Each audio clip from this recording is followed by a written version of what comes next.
विवेकानंद इसने इतनी छोटी सी उम्र में जो उनकी पूरी साधना है, हम उस पूरी साधना को, और खास करके हम उनको देखते हैं कि हम लोग तो साहित्य के भी लोग हैं, जो उनकी काव्य चेतना है और कविता जो उनका तो बनारस से बहुत ज्यादा अपना संबंध रहा है, 5-7 बार बनारस में आए और अंतिम समय भी बनारस में ही थे उसको 1902 में। और उसमें खास करके उनकी प्रेरणा से जो रामकृष्ण अद्वैत आश्रम की स्थापना हुई और उनके गुरु भाई स्वामी ये शिवानंद जी के हाथों उसी दिन हुई जिस दिन उनको मोक्ष प्राप्त हुआ। ऐसे हाल में जो उनकी कविता एक हम देखते हैं, साकार प्रति, आपको उसकी होगी, याद होगा, ईश्वर को ढूंढने कहाँ जाते हो प्यारे मेरे मित्र, ईश्वर तो इसी जीवित मनुष्य में है, इसमें देखो, इसके रोगी की सेवा करो और ये इस दरिद्र की सेवा करो। तो यह जो कवित्व भाव है उनका, और इस कवित्व भाव से लेकर के शिकागो के सम्मेलन तक, सम्मेलन के उनके भाषण तक, क्या आप उनके इस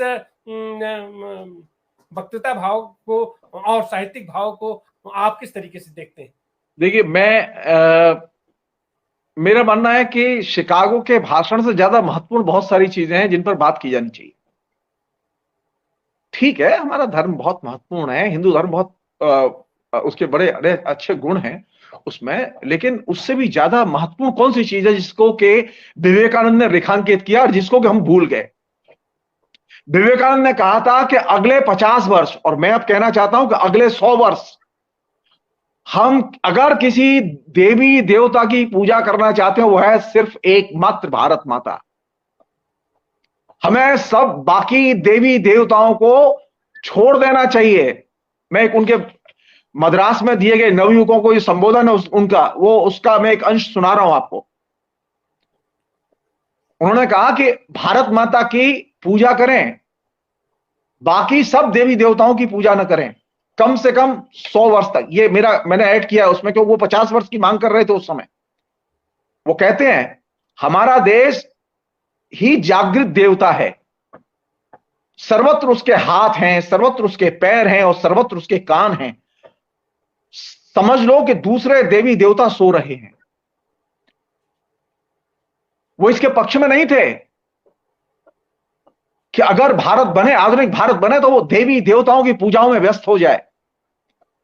वो इसके पक्ष में थे कि अगर आधुनिक भारत बने तो वह एक ही देवता की पूजा करे, वह है हिंदुस्तान की जनता, जो कि भारत माता का प्रतीक है, उसी की पूजा की जानी चाहिए।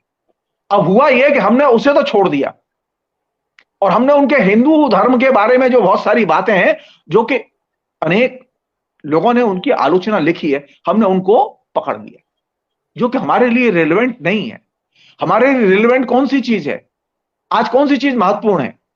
वो कहते हैं एक अन्य चीज जो बहुत ही इंपॉर्टेंट चीज है नौजवानों के लिए।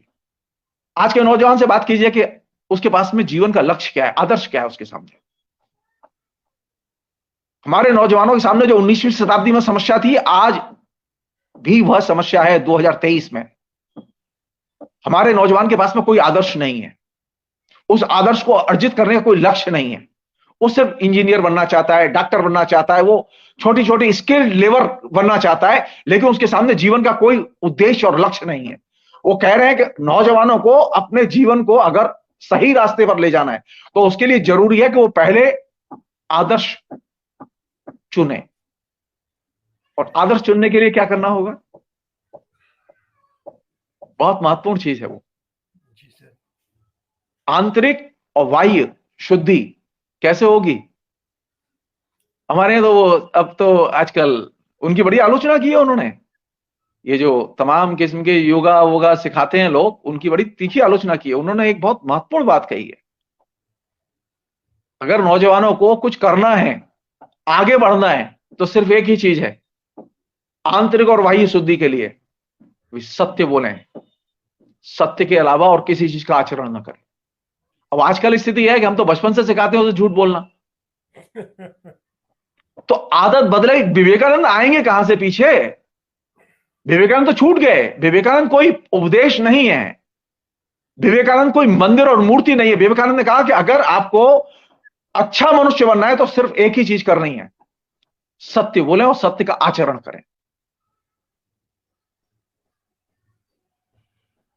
एक अन्य चीज, सत्य का आचरण कैसे बढ़ेगा आगे, बहुत ही महत्वपूर्ण बात कहते हैं। बोले कि अगर आप 12 वर्ष तक सत्य बोलने का अभ्यास कर लें तो जीवन में फिर आप झूठ नहीं बोलेंगे कभी। अब हमारे यहां साहब सबसे बड़ी मुसीबत है, मतलब ऊपर से लेके टॉप से, सत्ता के शिखर से लेके नीचे तक, मीडिया के टॉप चैनल से लेके नीचे तक झूठ ही झूठ, झूठ ही झूठ, और हम झूठ से घिरे हुए हैं। तो सबसे बड़ी चुनौती कौन सी है विवेकानंद की तरफ से, जिसको उन्होंने हमें प्रेरित किया, वह है सत्य बोलना और सत्य का आचरण करना। यह सबसे बड़ी सीख है जिसे कि हमें अर्जित करना चाहिए।